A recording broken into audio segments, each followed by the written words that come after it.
tout le monde et bienvenue pour la FAQ.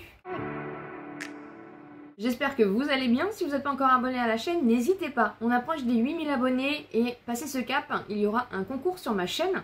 Donc abonnez-vous si ce n'est pas encore fait.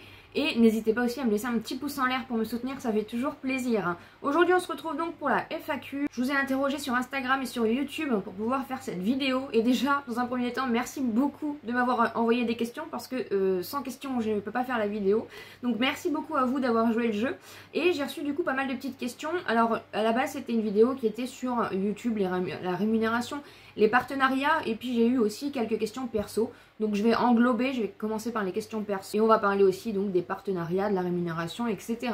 Alors je m'excuse par avance du bruit de fond si vous l'entendez avec le ventilateur, mais voilà, je pense que vous le savez, il fait extrêmement chaud en ce moment. En tout cas ça m'a fait trop du bien de me maquiller parce que ça faisait longtemps que je ne m'étais pas maquillée. Et ne vous inquiétez pas, je sais il n'y a pas de fond encore, mais ça arrive, ça arrive, ça arrive. Donc on va pas rester comme ça très longtemps, rassurez-vous. Je vais me décaler juste un petit peu et je vous mettrai ici du coup les petites questions au fur et à mesure. Donc on m'a demandé déjà, Jess m'a demandé, coucou, quel est ton parcours scolaire? Que fais-tu dans la vie? Alors mon parcours scolaire, j'ai pas eu mon bac, j'étais en STG, comptabilité et gestion des entreprises. Au niveau du parcours scolaire, après j'ai eu une vie très difficile.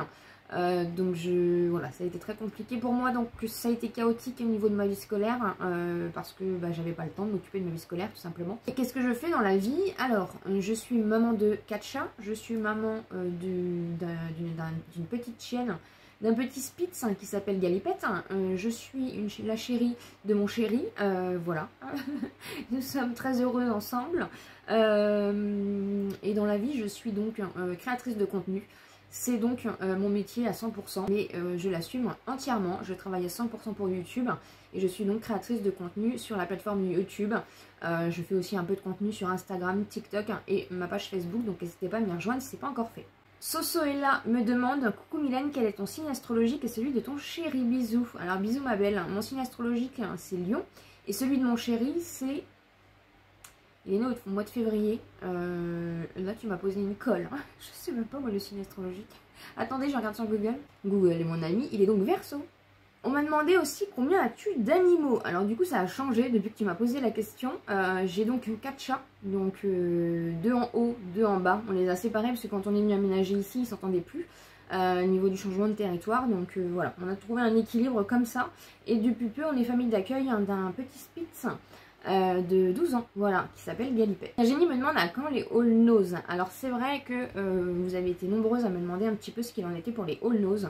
Je dois vous avouer que j'y vais pas beaucoup parce que le budget YouTube est très restreint et il faut que je fasse voilà, il faut que je fasse au mieux par rapport à la chaîne et par rapport aux priorités.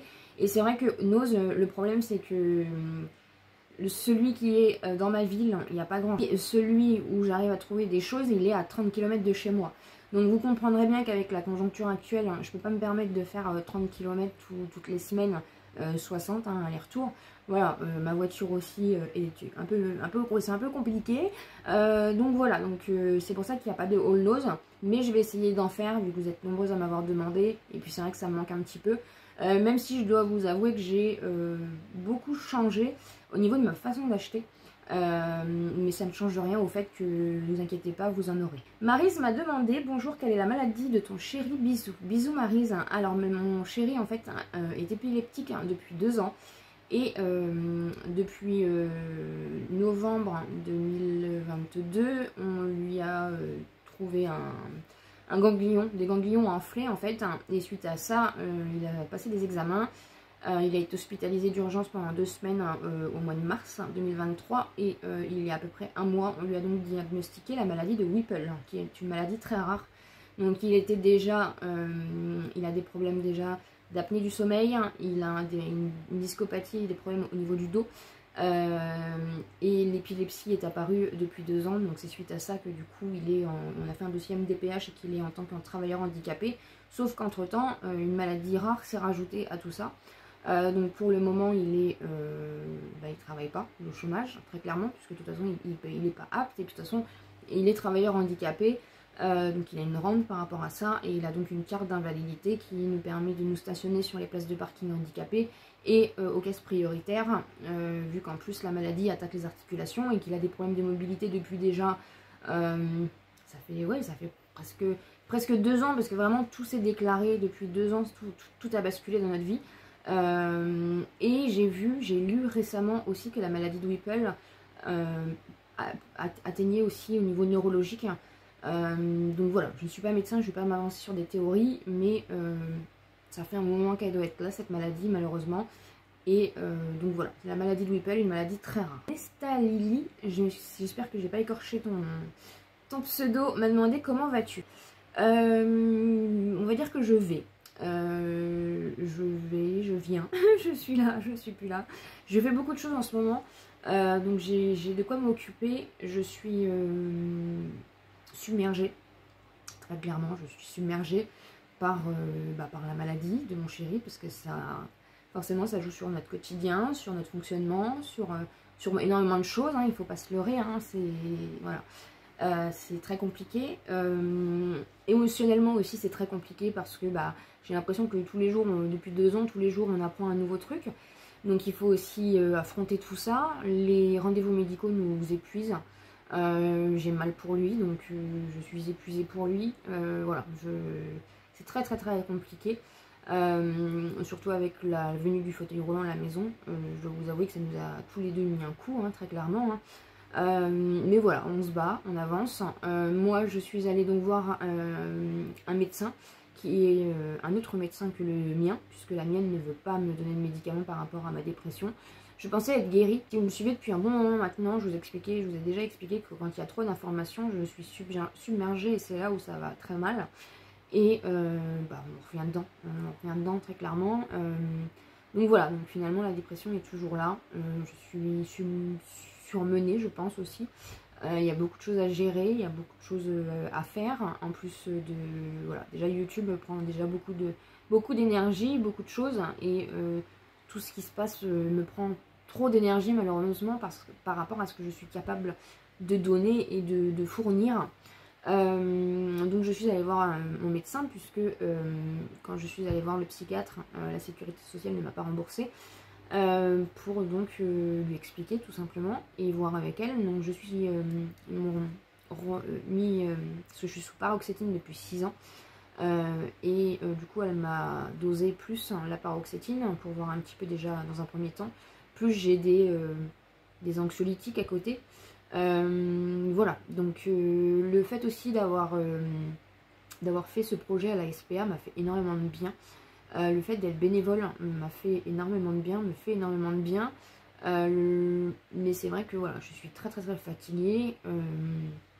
C'est très compliqué, il y a beaucoup de choses à faire, à gérer. En même temps, je me bats pour ça, pour mes projets, pour les choses que j'ai envie de faire avancer, comme ma chaîne, hein, très clairement. Donc voilà, mais mentalement c'est assez... Voilà, il y a des jours où ça va, il y a des jours où c'est très compliqué.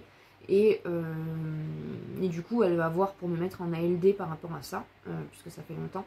Mais elle ne savait pas du coup s'il fallait que je sois mise en ALD par un psychiatre, hein, ou par un médecin généraliste, hein, donc à suivre. Mais voilà un petit peu du coup pour la suite. Voilà, je vous tiendrai informé de toute façon par rapport au vlog, donc n'hésitez pas à me suivre dans les vlogs, mais ouais, c'est très dur, je vais pas vous le cacher, c'est très difficile.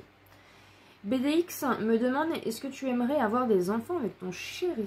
Alors non, pas du tout. Ça va faire 6 ans au mois de décembre qu'on est ensemble d'aujourd'hui, et ça fait du coup depuis un bon petit moment maintenant.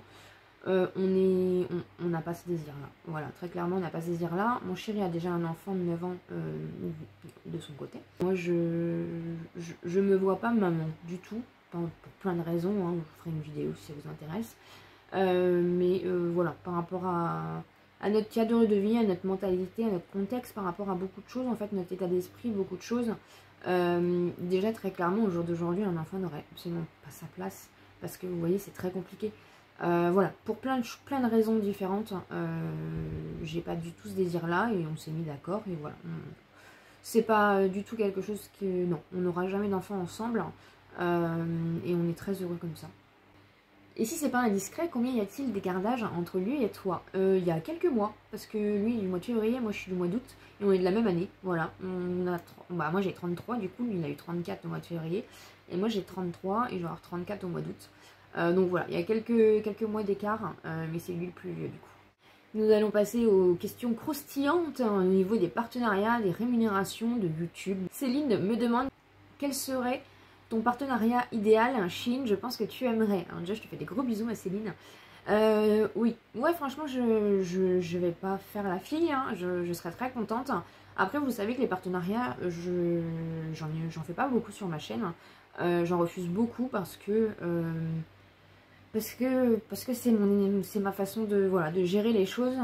Comme je vous ai toujours dit, j'ai pas fait YouTube pour avoir des produits gratuits, vu que c'est parce que je recevais des produits gratuits que j'ai fait YouTube. Mais voilà, forcément à un moment donné, on a des rêves, on a des objectifs, hein, et comme j'approche tout doucement des 10 000 abonnés, effectivement Shein, ça me ferait, ouais, je serais très contente de recevoir des partenariats avec Shein, que ce soit au niveau des vêtements, enfin voilà, moi la première, il y a plein de mignonneries sur Shein que j'adore.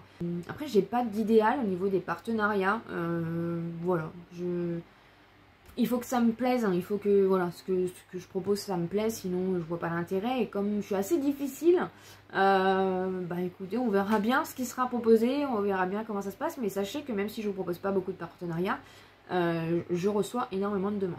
Romy me demande à partir de combien d'abonnés et ou de visio sur tes vidéos pourrais-tu être payé normalement?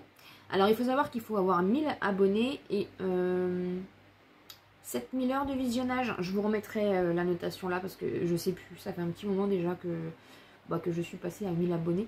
Moi ce qui était bien c'est que aux 1000 abonnés en fait j'avais déjà les heures de visionnage. Donc ça m'a permis, voilà, d'être rémunérée tout de suite. Virginie me demande, coucou Mylène, coucou ma belle, arrives-tu financièrement avec ton revenu YouTube à vivre comme il le faut? Je ne vis absolument pas de YouTube, voilà, très clairement.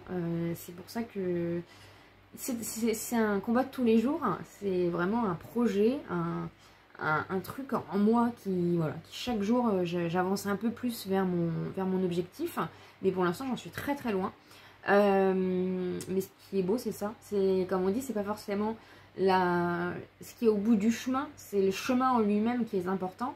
Et on en est là, voilà, on en est là très clairement. Au jour d'aujourd'hui, donc je suis quand même en micro-entreprise puisque, voilà, arriver à 200 euros, il faut quand même se déclarer à l'URSSAF. Enfin, en tout cas, c'est ma vision des choses. Après, chacun fait comme il le veut. Et à partir de ce moment-là, donc je me suis mis en micro-entreprise. Donc je me suis mis en micro-entreprise depuis le 30 juin 2022. Oui, 30 juin 2022.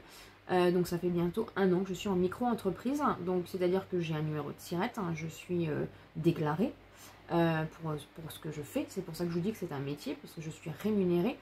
Je fais ça à 100% du temps que j'ai quand on n'a pas de rendez-vous, des choses comme ça. Et en fait cet argent, quand je reçois, je suis payée par Google en fait, tous les mois. Et par rapport à cet argent-là, il faut savoir déjà que je paye mon URSSAF.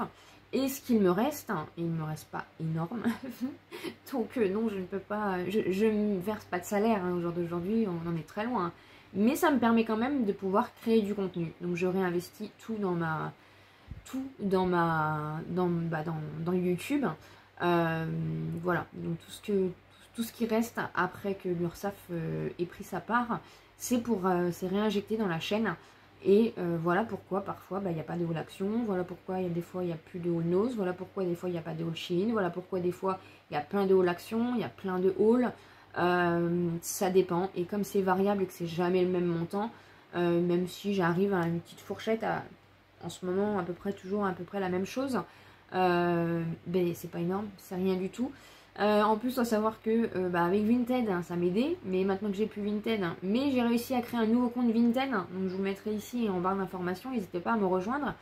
L'argent Vinted m'aide aussi à remettre dans la chaîne. Tout ça mis bout à bout, j'arrive à faire, et j'ai aussi du coup l'affiliation Nox, ça je vous en ai déjà parlé, je suis voilà, en affiliation avec Nox Parfum. Donc à partir du moment où vous passez par mon lien d'affiliation, le code promo est valable toute l'année, je vous le mettrai juste ici et vous avez tout en barre d'informations comme d'habitude. Je touche donc une petite commission sur les ventes effectuées, et ce qui m'a permis du coup d'avoir un petit pécule, mais c'est déjà énorme pour la petite chaîne que je suis. Et d'ailleurs je vous remercie énormément d'avoir commandé via mon lien pour l'offre des fêtes des mères. Et sachez que mon code est de moins 15% toute l'année. Sauf que quand ils font des campagnes comme ça, c'est un peu, du coup on en parle un peu plus parce que le code est un peu plus, la remise est un peu plus importante, mais sinon mon code est valable toute l'année, donc sachez-le, et grâce à ça je touche aussi un petit peu d'argent. Donc encore une fois, tout ça mis bout à bout, ça me permet de faire vivre la chaîne et de faire des projets, d'améliorer aussi, voilà, donc tout est remis dans la chaîne, donc non, je ne vis absolument pas de YouTube. Marilyn m'a posé une question très intéressante et merci à toi. Bonjour, tes anciennes vidéos te rapportent-elles encore si on les regarde? Alors sachez que oui, elles me rapportent toujours. C'est ce qui me permet aussi, on va dire, de grossir un peu plus, De toute façon, c'est un petit peu ça le but. C'est qu'à un moment donné, en fait, il y a des vidéos qui moulinent alors que c'est des anciennes vidéos. Voilà, donc ça m'arrive, ça m'arrive beaucoup et c'est cool, ça veut dire que YouTube me met en avant, me propose aussi à plus de personnes et effectivement elle me rapporte tout autant. Voilà, c'est à partir du moment où vous avez de la publicité de toute façon dans mes vidéos, n'ignorez pas l'annonce s'il vous plaît, sinon je ne suis pas rémunérée. Voilà, si vous ignorez l'annonce, c'est grâce à la publicité dans les vidéos en fait qu'on est rémunéré, c'est comme ça que ça fonctionne. Et plus il y a de visibilité, plus il y a de personnes qui regardent les pubs, plus on est payé. Voilà, voilà un petit peu comment ça fonctionne sur YouTube. Entre autres, parce qu'après, comme je vous dis, il y a les liens d'affiliation, il y a plein de choses aussi mis bout à bout qui rapportent, plus les collaborations rémunérées. Mais voilà, oui, effectivement, mes anciennes vidéos rapportent pareil si on les regarde. Donc merci à toi d'avoir posé la question. Linda me demande, bonjour Mylène, à partir de quand est-on rémunéré sur YouTube? Alors bonjour Linda, donc comme j'ai expliqué, on est rémunéré à partir de 1000 abonnés et je crois que c'est 7000 heures de visionnage, je sais plus, je vous le remets là pour pas vous dire de bêtises. Et à partir de ce moment là, du coup on peut activer la monétisation sur notre espace, parce qu'on a un propre tableau de bord où on peut, du coup on a accès à tous les paramètres et on peut activer donc la monétisation sur les vidéos. Et du coup mettre les pubs, mettre le nombre de pubs qu'on veut dans la vidéo, la placer à l'endroit où on veut. La seule chose que on maîtrise pas, c'est quelles sont les publicités passées. Ça c'est pas du tout quelque chose qu'on maîtrise. Nous on peut juste mettre le nombre de pubs qu'on veut, les placer où on veut dans la vidéo, mais on n'est pas décisionnaire de ce qui est mis et de la durée de la pub. Parce que je vous en avais déjà parlé une fois et mon chéri m'avait fait une réflexion la dernière fois, il m'a dit oh, une pub elle dure 10 minutes. Ça par contre je suis pas responsable et j'en suis désolée, mais voilà. J'espère qu'elle me rapporte plus d'ailleurs, parce que 10 minutes, merci à celles qui les regardent. Donc voilà un petit peu comment ça fonctionne au niveau de la rémunération YouTube. Et quand a-t-on commencé à te proposer des partenariats? Je crois que Nox Parfum, c'était à partir des 4000 ou 5000, quelque chose comme ça. Ouais, c'est pas vieux un Nox Parfum. Après, c'est pas vieux en fait. Je crois que c'est à partir du moment où on passe les 5000. Je sais que j'ai eu des partenariats. J'ai eu 1 ou 2 partenariats avant les 5000, mais j'ai refusé parce que voilà, il y a des choses qui me plaisaient pas. Et très clairement, de toute façon, je suis libre d'accepter les partenariats. C'est pas une obligation. Hein. Donc voilà, j'ai pas accepté parce que j'ai des valeurs et des principes, comme je vous l'ai déjà expliqué. Et il y a des petites clauses qui ne... Voilà, il faut faire attention aux petites clauses, aux choses comme ça. Après, encore une fois, ça n'engage que moi. Mais ouais, on va dire à partir des 5000 abonnés, j'ai commencé à avoir des demandes de partenariat. Patricia me demande, es-tu immatriculée en entreprise individuelle ou en auto-entreprise? Alors Patricia, je suis désolée, mais je m'y connais pas du tout. J'ai vu que toi, tu t'y connaissais beaucoup sur le sujet. Moi, je suis en micro-entreprise. Donc, je pense que c'est de l'auto-entreprise. Je suis pas en entreprise individuelle, je suis en micro-entreprise. Scut51 m'a demandé, y a-t-il des gens proches qui ne t'ont pas soutenu dans ton projet YouTube, ou même pire, qui te dénigrent ou se moquent de toi? Alors il m'avait posé plein de questions, donc on va déjà commencer comme ça. Y a-t-il des gens proches qui ne t'ont pas soutenu dans ton projet YouTube? Alors déjà à savoir que des gens proches, j'en ai pas plus énorme. Hein. Moi j'ai plus de famille. Il me reste mon chéri qui m'a soutenu et qui me soutient depuis le début. J'ai une chance incroyable. Il est à 100% avec moi dans mon projet. Et voilà, il est là, il est présent, il est là, il me soutient, c'est mon premier fan, c'était mon premier abonné d'ailleurs, Après, ma belle famille n'a pas forcément tout de suite adhéré au projet, on va dire ça comme ça, mais maintenant ils me soutiennent à 100% et ils comprennent tout à fait, donc voilà. Après, ma meilleure amie, ma soeur de cœur, me soutient aussi à 100%. Donc voilà, les gens proches, de toute façon, j'en ai pas beaucoup, donc ils se comptent vraiment sur les doigts de la main. Voilà, de toute façon, après, j'ai déjà, moi, parce que du coup, ça revient à ta question d'après, les as-tu gardés dans ta vie ou les as-tu éjectés? Moi, ça fait très longtemps que j'ai fait du tri dans ma vie, ça fait très longtemps que j'ai banni tous les gens toxiques. C'est pour ça qu'au jour d'aujourd'hui, je n'ai pas d'amis, je suis casanière, parce que je suis très bien comme ça, parce que c'est par rapport aussi à mon caractère et parce que j'ai souffert déjà pendant 29 ans et ça m'a beaucoup traumatisée, ça m'a beaucoup marqué, même encore, hein, j'ai énormément de troubles et de soucis à cause de ça. Et voilà, à partir du moment où une personne ne t'élève pas, même si c'est ton sang, elle a rien à faire dans ta vie en fait. La vie est déjà tellement difficile et courte que vraiment faut pas se prendre la tête avec des gens qui n'en valent absolument pas la peine. Moi en tout cas je crois en toi et en ton projet et je te suis depuis longtemps dans l'ombre. Accroche-toi, ça va finir par percer, c'est certain. Merci infiniment, merci beaucoup, merci beaucoup. Et Audrey me demande, niveau partenariat, comment les trouves-tu? Alors je ne les trouve pas et c'est pas ma manière de fonctionner. Moi pour moi les choses qui doivent arriver arriveront de toute façon, donc je me fais pas de soucis là-dessus, mais je ne les trouve pas. C'est les marques qui me contactent directement par mail pour voir pour une collaboration avec moi. Voilà un petit peu. Voilà un petit peu pour cette FAQ. J'espère en tout cas que ça vous aura plu, ça vous aura peut-être appris encore des choses sur moi. J'espère avoir été claire. En tout cas j'ai été très sincère dans mes réponses comme d'habitude, vous le savez. Et voilà un petit peu ce qu'il en est. Merci en tout cas d'avoir regardé cette vidéo. N'hésitez pas bien sûr à vous abonner si ce n'est pas encore fait, à me laisser un petit pouce en l'air pour me soutenir. Et comme d'habitude, je vous dis à très bientôt dans une prochaine vidéo.